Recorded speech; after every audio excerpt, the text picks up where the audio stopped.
Alright guys, so it's time to do a bit of an update on this room lighting improvement thing that I did about 4 or 5 months ago now. So it is still working obviously, but it's coming up with some issues here, and I want to show you one other little thing that I found as well. But anyhow, so far I really like what the videos look like that I produce with this lighting turned on.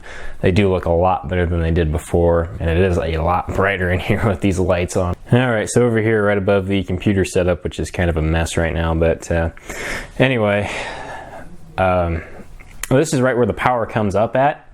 So we've got the wire going up there, which I'm gonna probably paint white eventually. But anyhow, up here you can see it's kind of a mess. And at the moment, we've got just kind of duct tape, kind of holding this stuff up. And the reason why I note that this is the corner where the power comes in is this is where the highest voltage is at.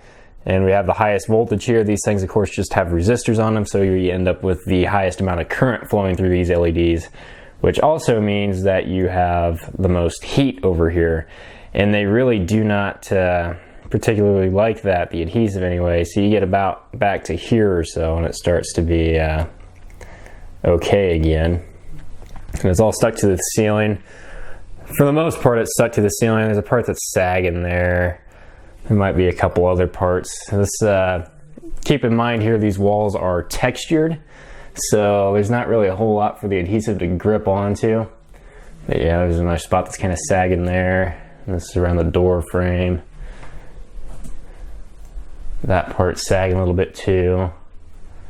Actually, this part's sagging over here a bit too, so yeah. There's a lot of spots where it's coming down. And then this is right over the desk. So anyhow, I think I've got a bit of an idea on how to get these things to stick up there. Now I tried using some different types of glue and really couldn't get them to stick.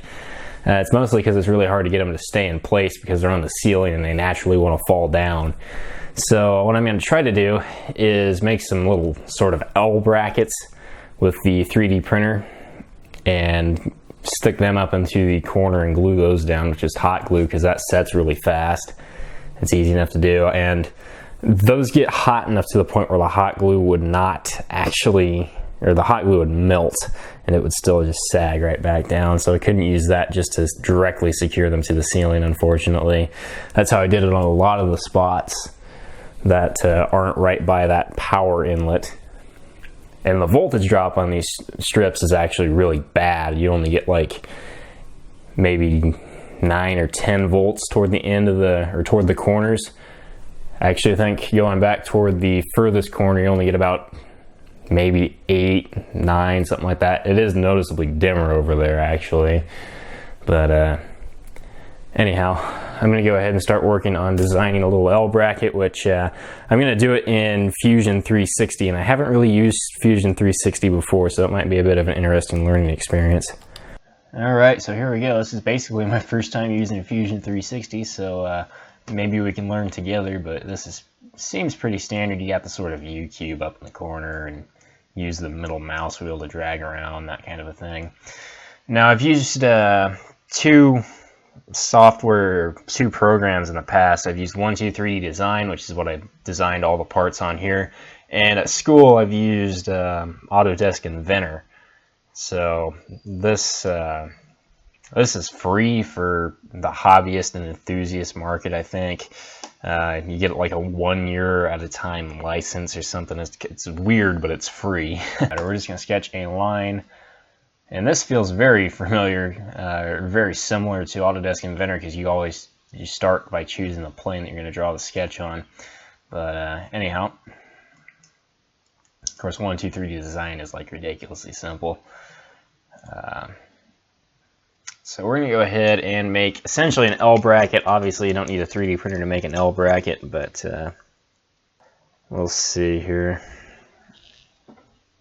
We'll probably go out, usually you start from the origin, but it doesn't matter on these sketches. Probably make it top of it 0.65 seems pretty reasonable.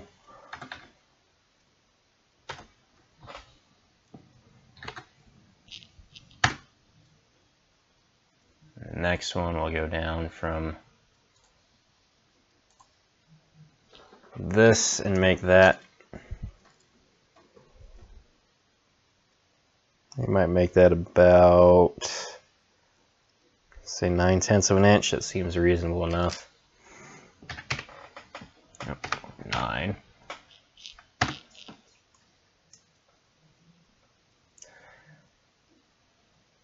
So basically this will be up against the LED strip and this will be up against the wall.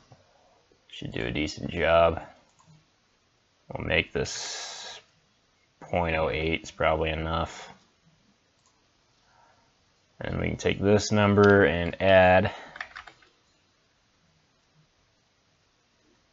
wait a minute, this number, plus 0.08. And then it seems like every time I hit enter, it gets rid of the, or gets out of the line tool, which is kind of annoying.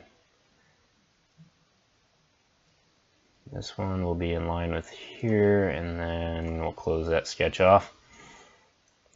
Alright, so that's basically that. I think we click on stop sketch if I'm not mistaken, and then we can extrude this.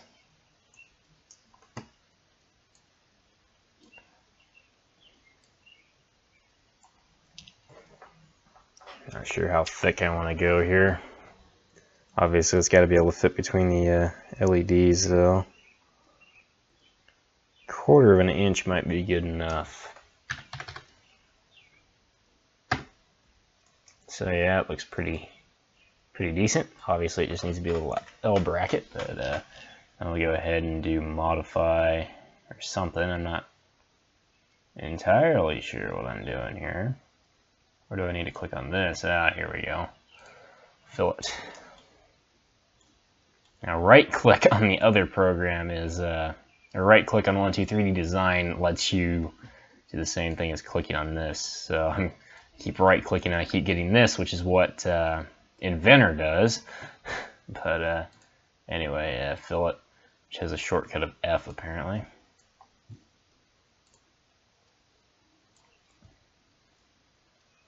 So yeah, we'll probably make that one decent sized, because that will give it, or should give it, some strength. And we'll make this one match that as closely as we can. It's probably going to be about there. Actually, we might not do that much on this one. We might, I know the corner of a wall is probably going to cause an issue, so we don't want this to be real sharp. But I also want it to be able to be right up on top of the LED strip, so we'll go about there. Modify, chamfer doesn't have a shortcut. Good to know, I guess, but we're going to do that one and this one to the same amount. Something like that. And of course we're holding these on with glue, so I'm not worried about doing anything too fancy with this, so we'll just leave it as that.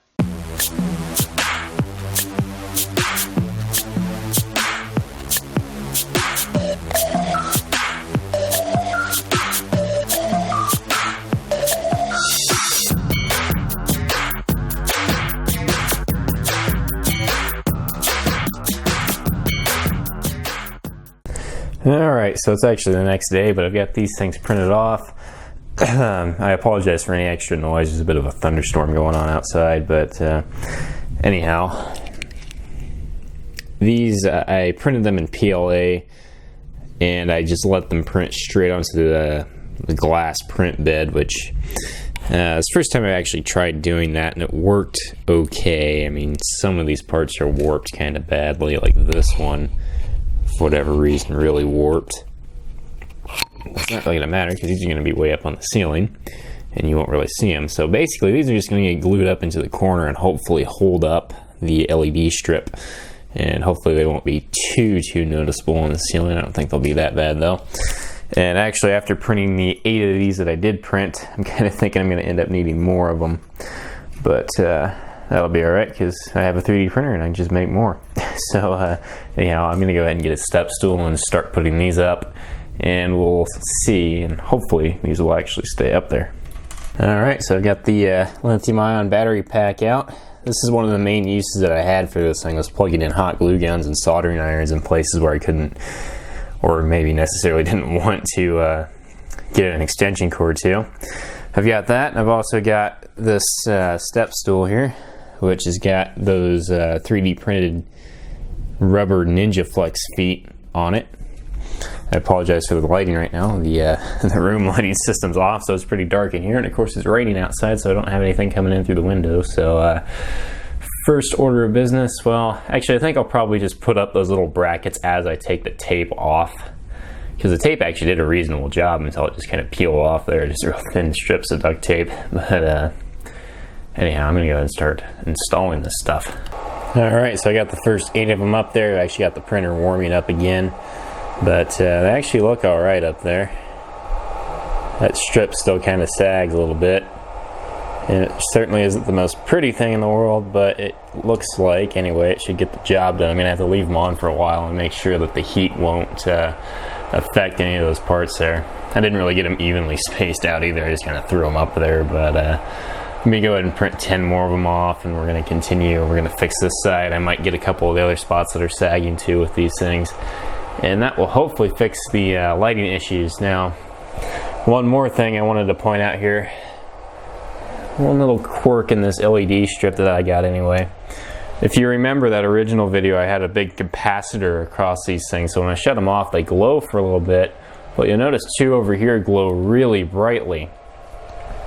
So that might actually be a little bit of a good thing, because then they all go out rather quickly, and these 2 just take the brunt of what was in that capacitor. Now if you look at them closely, or if you could focus on them and look at them closely, which is really not wanting to do for some reason. But anyway, there's only 2 out of the 3 LED chips that are lit up on those strips, which means that the one that's over there has a shorted LED in it. So that would have been defective from the factory, because that's been a problem ever since I put these in.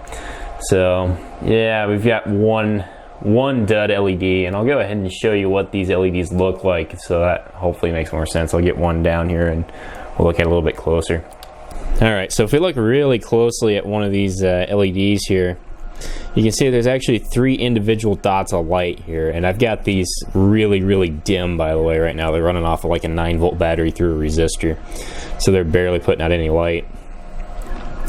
But anyhow, what's basically happened is on one of the chips, on that section that has the kind of odd LED where 2 of them stay on after I shut the power off, basically what's happened is one of these has gone short circuit, and that effectively lowers the forward voltage for the rest of the LEDs that are in that. So what you end up with is 2 of the chips that stay on at a lower voltage as that capacitor drains down.